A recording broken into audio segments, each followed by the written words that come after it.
দাদা কিরে রাজীব, হায়। ওষুধ খেয়েছিস? ওষুধ? কিসের ওষুধ?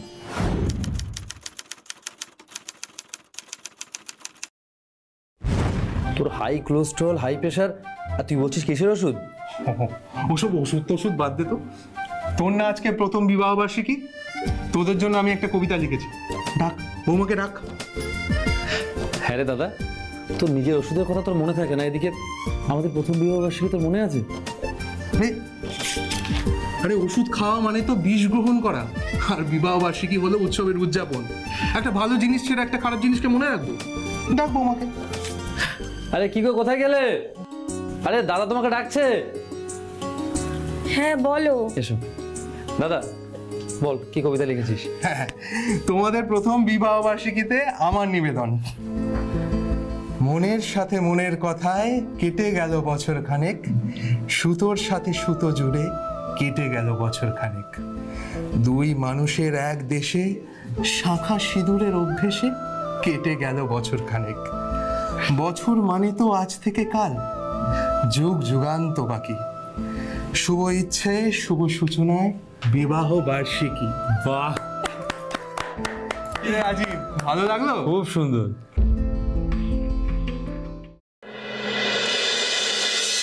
স্যার। হ্যাঁ এসো। স্যার, ফরেনসিক রিপোর্ট এসে গেছে। আমার মন বলছে কিছু টুইস্ট আছে, তাই না? স্যার টুইস্ট নয়, বড় টুইস্ট আছে। যাও তো দেখি, বসো। Thank you sir. স্যার, রাজীববাবু বলেছিলেন যে ওনাকে আর ওনার স্ত্রীকে মুখে রুমাল চাপা দিয়ে অজ্ঞান করা হয়েছিল, আর সেই রুমালে নাকি ক্লোরোফর্ম ছিল। অথচ ফরেন্সিক রিপোর্ট বলছে সুনয়না দেবীর বডিতে কোনো ক্লোরোফর্ম জাতীয় কেমিক্যালের ট্রেস পাওয়া যায়নি। শুধু তাই না, তাকে ইনহেল করিয়ে বা গন্ধ শুকিয়ে অজ্ঞান করা হয়েছে এমন কোনো সূত্রও পাওয়া যায়নি। ইনফ্যাক্ট তাকে অজ্ঞান করাই হয়নি, একটা শক্তিশালী সেলিটিভ দিয়ে তাকে ঘুম পাড়িয়ে দেওয়া হয়েছিল, যেটা মানুষকে অজ্ঞান লেভেলে অচেতন করে দেওয়া হয়। আর দেখো, একই ওষুধ খাওয়ানো হয়েছে রাজীব সেনের দাদা সুমন সেনকে। তবে দেখো, সুমন সেনকে ওষুধ খাওয়ানো হয়েছে সুনয়না দেবীকে ওষুধ খাওয়ানোর 37 মিনিট আগে। স্যার, দুজনকে শ্বাসরোধ করে মারা হয়েছে, কিন্তু মৃত্যুর টাইম উল্টো। আগে মারা হয়েছে সুনয়না সেনকে, তারপরে মারা হয়েছে সুমন সেনকে। দুটো মৃত্যুর মধ্যে গ্যাপ 7 মিনিট। এ থেকে কি বুঝছো রাধিকা? রাজীব সেন আমাদের মিথ্যে বলেছে। তাছাড়া আমি সোর্সের মাধ্যমে খবর পেয়েছি ও বাড়িতে কোনো ডাকাতিই হয়নি, ডাকাতির পুরো গল্পটাই মিথ্যে। তার মানে বোঝা যাচ্ছে রাজীব সেন প্রায় সবই মিথ্যে বলেছে আমাদের, আর যে মিথ্যে বলে সে কিন্তু অপরাধের সঙ্গে যুক্ত। রাজীব সেন বলেছিল যে তাকেও নাকি ক্লোরোফর্ম দিয়ে অজ্ঞান করা হয়েছিল। তো আমরা রাজীব সেনের রক্ত পরীক্ষা করতে পারি না? তাহলে তো স্যার স্পষ্ট হয়ে যাবে ওর শরীরে ক্লোরোফর্মের ট্রেস আছে কিনা। ওতে কোনো লাভ হবে না। যদি ক্লোরোফর্ম দেওয়া হয়েও থাকে তাহলে কোনো ট্রেস পাওয়া যাবে না। কেন স্যার? কারণ ক্লোরোফর্ম দ্রুত বাষ্পীভূত বা মেটাবোলাইজড হয়ে যায়। মাত্র 2 ঘন্টার মধ্যে মানুষের নিঃশ্বাস বা মূত্রের মাধ্যমে সমস্ত ট্রেস বেরিয়ে যায়। তবে এটা তো ঠিক যে রাজীব সেনই তার স্ত্রী আর দাদাকে মেরেছে। তবে এখনো সেটা প্রমাণিত সত্য নয়, কারণ আমাদের কাছে কোনো স্ট্রং এভিডেন্স নেই। তাহলে আমাদের এখন কি করণীয় স্যার? দেখো, সুনয়না সেন আর সুমন সেনকে অচেতনভাবে ঘুম পাড়ানোর জন্য যে সিডেটিভটা ইউজ করা হয়েছে সেটা লোকাল কোনো মেডিসিন শপে পাওয়া যায় না। ভীষণ রেয়ার টাইপের সিডেটিভ। এটা ওই হাসপাতাল চত্বরের কিছু মেডিকেল শপে পাওয়া যায়। তো আমাদের হাসপাতাল চত্বরের মেডিকেল শপগুলোতে ভালো করে খোঁজ নিতে হবে যে গত 15 দিনে কারা কারা এই সিডেটিভটা বিক্রি করেছে এবং কোন ডাক্তারের প্রেসক্রিপশনে। রাধিকা, তুমি একটা কাজ করো, তুমি ইমিডিয়েট টিম নিয়ে বেরিয়ে পড়ো। আর আমাদের এরিয়ায় তো মাত্র 2টো হাসপাতাল আছে, তুমি হাসপাতাল চত্বরের মেডিকেল শপগুলোতে ভালো করে খোঁজ নাও। ইমিডিয়েট রাধিকা, আমাদের যত দ্রুত সম্ভব কাজটা সারতে হবে। Okay sir. সুমন সেন আর সুনয়না সেনকে একই সিডেটিভ দিয়ে ঘুম পাড়ানো হয়েছিল। যে সিডেটিভ ব্যবহার করা হয়েছিল সেটা সত্যিই খুব রেয়ার। শুধুমাত্র বড় হাসপাতাল এরিয়ার বেশ কিছু মেডিসিন শপে এই সিডেটিভ কিনতে পাওয়া যায়, তাও আবার সব দোকানে নয়। শুধু তাই নয়, এই সিডেটিভ সহজে কোনো ডাক্তার প্রেসক্রাইব করতে চায় না। এই সিডেটিভ ব্যবহার করা হয় সেই সব রোগীদের ক্ষেত্রে যাদের অ্যানাস্থেসিয়া প্রয়োজন, অথচ যাদের প্রবল শ্বাসকষ্ট আছে।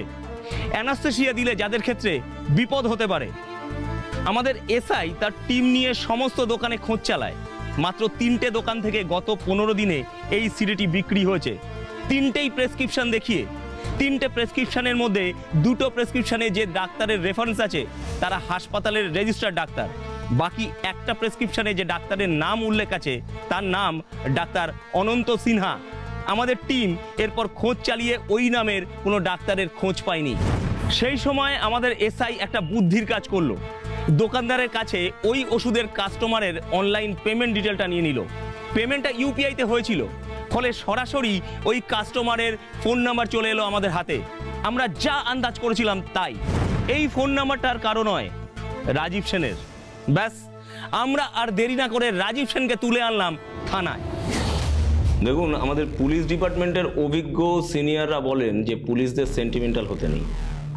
আপনি আপনার দাদাকে হারিয়েছেন, স্ত্রীকে হারিয়েছেন, সেই জন্য আপনার প্রতি আমাদের একটা সেন্টিমেন্ট তৈরি হয়েছিল।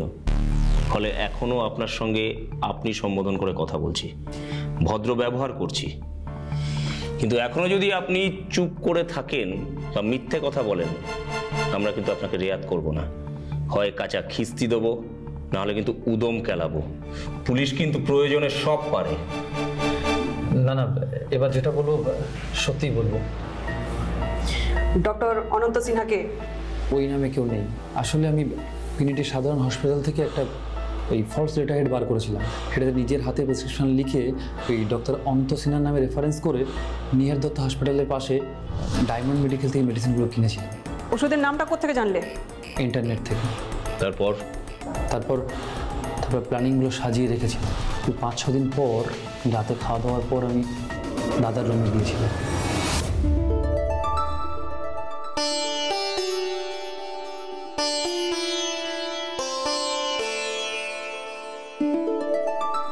দাদা, আসবো? আরে আরে আয় আয় আয়। হ্যাঁ, আমার ঘরে আসার জন্য তোকে পারমিশন নিতে হবে। কি করছিস? একটা কবিতা লিখছিলাম, কটা লাইন লিখেছি, শুনবি? শোন।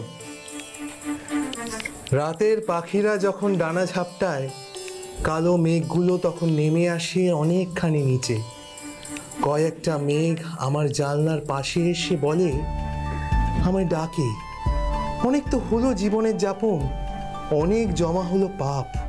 চল আমাদের হাত ধরে আকাশের পথে উড়ে যাই, সাঁতার কাটি, ঘুরে বেড়াই, আর তারপর একদিন তোকে নিয়ে ঝরে পড়বো বৃষ্টি হয়ে।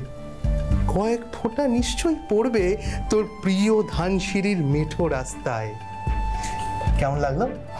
দেখ, আমি তো তোর কবিতার ভাষা বুঝি না, তবে শুনে ভালো লাগলো। ভাবছি আজকে রাত জেগে কবিতাটা শেষ করব। না, একদম না। তুই এখন ঘুমাবি, বাকিটা কাল সকালে লিখবি। আরে, কবিতা ফেলে রাখতে নেই, অসম্পূর্ণ হয়ে থাকে। থাক অসম্পূর্ণ। তুই এখন ঘুমাবি। রাতে খেয়েছিস?